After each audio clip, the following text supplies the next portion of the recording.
इस हमारे ग्राम स्वराज जो परिवर्तन व्यवस्था में हम सरकार से भी मिलके और एक गो आधारित एक नीति अख्तियार करने के लिए उसके लिए एक अलग से बोर्ड की भी हम गठन कराएंगे और उसमें उसका एक पूरा अर्थशास्त्र जो गाय के आधारित हमारी पूरी इन्वायरमेंट को भी हमारे जल जंगल ज़मीन को दुरुस्त करना और किस तरीके से ज़्यादा आज विदेशों में हमारे यहाँ की गायें हॉलैंड में ब्राज़ील में वो करीबन 60 गिर नस्ल की गायें हैं, 60 लीटर से लेकर 80 लीटर तक उत्पादन ले रहे हैं दूध का।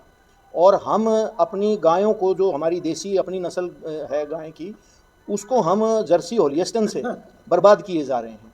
तो एक तो हमारी इस बर्बादी को रोकना और इसके साथ साथ हमारे बहुत सारे सहयोगी हैं जिन्होंने गाय का दूध बढ़ाने के भी फार्मूले तैयार कर रखे हैं कि उसके प्रयोग से 2 ब्यात में तीसरे ब्यात में एक गाय का दुगना तक दूध हो सकता है।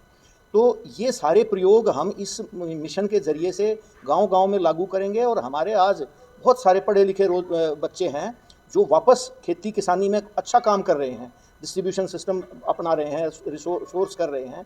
तो ऐसी इकाइयाँ हम गांव-गांव में स्थापित करें और इसको ये समझिए कि हम वो लंका वाला काम। मनोज कुमार जी, सहरावत, राठी साहब, ये कोई एक मिशन लेके चले हुए थे। ये मिशन मुझे भी अच्छा लगा और मिशन में मुझे अच्छी दोनों बातें लगी। एक तो जैविक खेती की तरफ और गौ माता की सेवा की तरफ, और गौ माता से हमारे को क्या क्या फ़ायदे मिल सकते हैं। एक गौ माता कम से कम जो है ना 7 एकड़ ज़मीन को पोषित कर सकती है, ऐसा मैंने पढ़ा है, लोगों के एक्सपीरियंस से सुना है। तो क्यों न दोबारा से हम गौ माता को एक बार पालना पोसना शुरू करें और हम उसके फ़ायदों को लाभ लें। दूसरा, जैसे जैसे राजनीति समाज के ऊपर बहुत हावी होती जा रही है, किसी भी तरह से एक आदमी किसी भी कारणों से वोट लेके एक बार जीत जाता है, वो हाथ नहीं आता है। और जो हमारा गाँव की पंचायतें हैं, ग्राम सभाएं हैं, वो देखती रह जाती हैं, उनकी कहीं पूछ नहीं रहती। तो क्यों ना कि भाई वो जो वोट मांगने वाला आदमी है तो वो अपने वोटर की तरफ ज़्यादा खिंच जाता है। कई बार वो बाध्य हो जाता है कि मैंने तेरे को वोट दिया था तो मेरा काम कैसे नहीं कर रहा था। लेकिन जो ग्राम सभा है वो न्यूट्रल होती है, वो उसने उसका वोट नहीं दिया तब भी वो काम करेगी और वो उसके ऊपर प्रेशर बना सकते हैं। तो ग्राम सभा को बहुत महत्व देना चाहिए, मेरा ऐसा मानना है। मैं एक व्यवस्था परिवर्तन अभियान का मैं संयोजक हूँ। व्यवस्था परिवर्तन अभियान सन 1972 में जयप्रकाश नारायण, मोरारजी देसाई ने अहमदाबाद और पटना से शुरू किया। व्यवस्था परिवर्तन का मतलब देश में राजनीतिक पार्टियों में कोई व्यवस्था नहीं है। और एक हरियाणा पंचायती ग्रामीण एक्ट 1995 है, 95 है, इसमें व्यवस्था है। व्यवस्था का मतलब ग्राम सभा है, लेकिन सभापति नहीं है। हमारा प्रचार है कि ग्राम सभा, ग्राम जो सरपंच जो मीटिंग बुलाता है उसमें ग्राम के 10% वोटर बुलाने जरूरी है। अगर वो 10% वोटर ना बुलाए तो वो अवैध मीटिंग है और साल में 3 मीटिंग बुलानी जरूरी है। दूसरे ये है कि ग्राम सभा प्रस्ताव रखेगी कि ये काम करो, वो काम करके वो ऑडिट करेगी। और पंचायतें का अकाउंट कोई नहीं ऑडिट कर सकता, सिर्फ ग्राम सभा कर सकती है।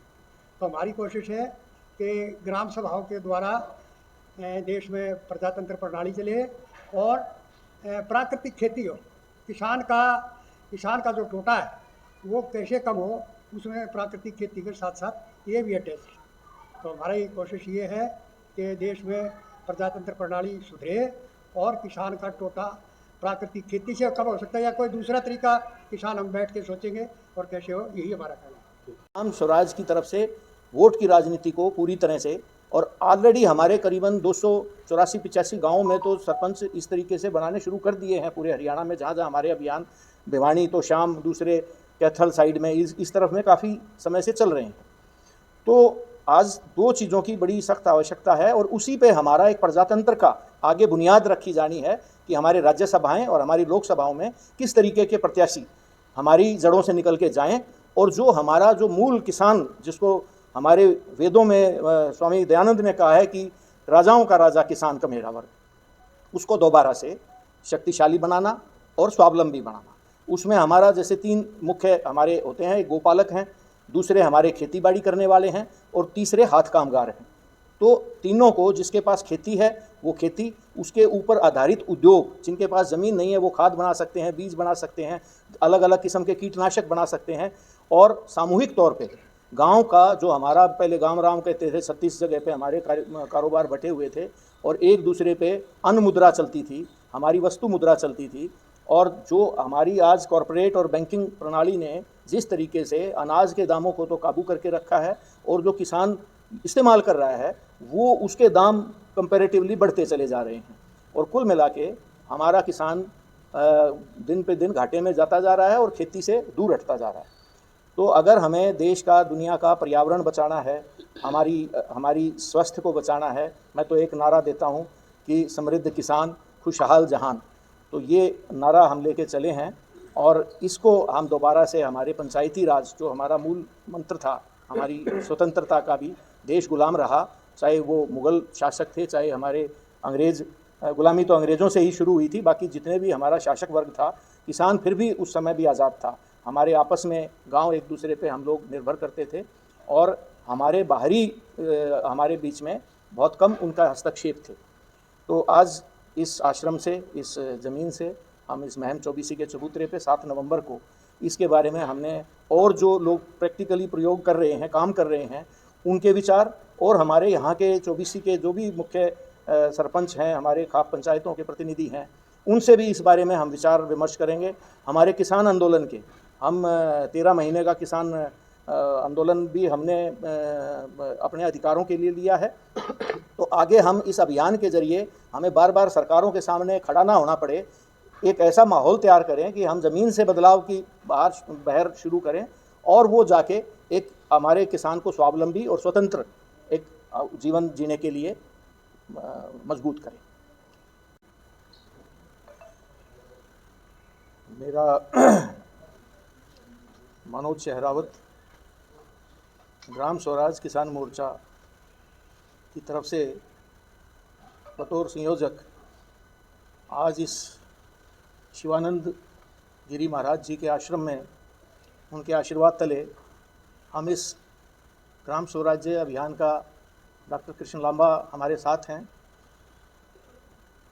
हमारी गांव की जो पारंपरिक खेती चलती आई है, जो टिकाऊ खेती थी, जिसका अर्थशास्त्र वो आधारित था, हमारे जंगल, ज़मीन, हमारा उत्पादन, स्वास्थ्य और हमारी पूरी प्रजातंत्र प्रणाली की व्यवस्था उस पर टिकी थी।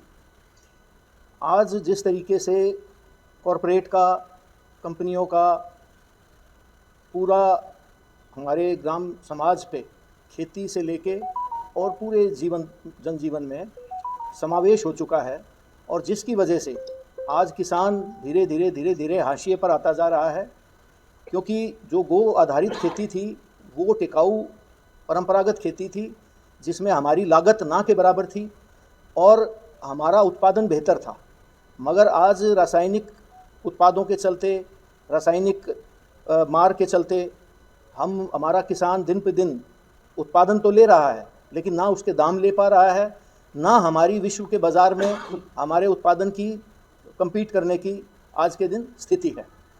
तो इस हमारे ग्राम स्वराज कार्यक्रम में 5 आयाम हैं। एक हमारा आर्थिक, सामाजिक, राजनीतिक, धार्मिक और सांस्कृतिक। तो अभी हम शुरुआती तौर पर हमारा आर्थिक, सामाजिक और राजनीतिक, इन 3 को लेके चल रहे हैं। आर्थिक तौर पे तो जो हमारा सस्ती टिकाऊ खेती, उसके हम प्रोजेक्ट लगवा रहे हैं गांव-गांव में, और काफ़ी गांव में ऑलरेडी हमारे किसान बहुत अच्छा कर रहे हैं, और 2-3 साल के अंतराल के अंदर अंदर उन्होंने जितना उत्पादन हम यूरिया, डीएपी और दूसरी चीज़ों के प्रयोग करके लागत लगा के ले रहे थे, आज हमारी कुदरती खेती के तौर पे, वो आधारित खेती के तौर पे उतना उत्पादन हमारे किसान ले पा रहे हैं। तो एक तो ये बड़ी कामयाबी है।